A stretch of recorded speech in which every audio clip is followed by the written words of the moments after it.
Olá pessoal, tudo bem? Eu sou o Richard Debre e nós estamos começando mais um Acadêmicos para Não Acadêmicos. E hoje no episódio a gente vai falar um pouquinho da metodologia na Maple.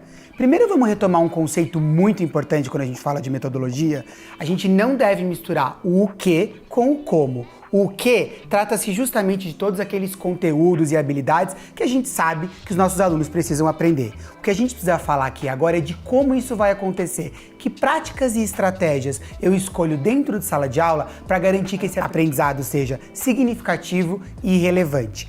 Para isso, eu quero apresentar para vocês essas duas pirâmides que estão aqui, uma invertida e uma na posição comum. Essas pirâmides falam do framework, da estrutura que a gente utiliza para desenvolver os programas e os currículos da Maple.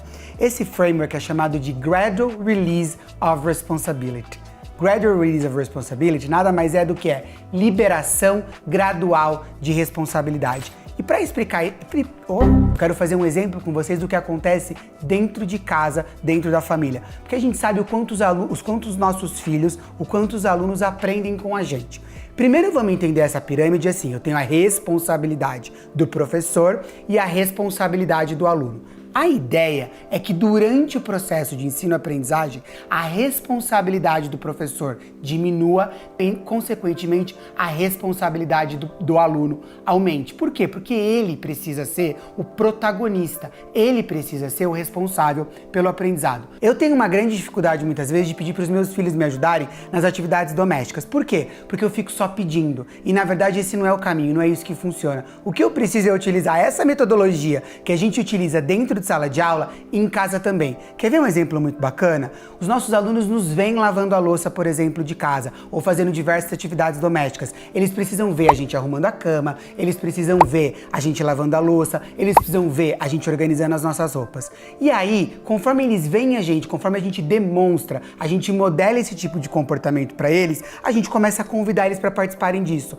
E quando eu convido, eu tô saindo aqui da modelagem e tô indo pro que a gente chama de compartilhado. Eu começo a fazer junto. Então eles arrumam a cama comigo, eles lavam a louça comigo, eles guardam as coisas no armário comigo. E aí essa prática ela passa a ser compartilhada e guiada. Por quê? Porque ao final eu começo a construir um comportamento e um aprendizado independente. Depois de fazer sozinho, depois de fazer junto com eles, eles começam também a fazer de forma independente. Então eles passam a cuidar dessas tarefas porque eu modelei, porque eu compartilhei e guiei o aprendizado.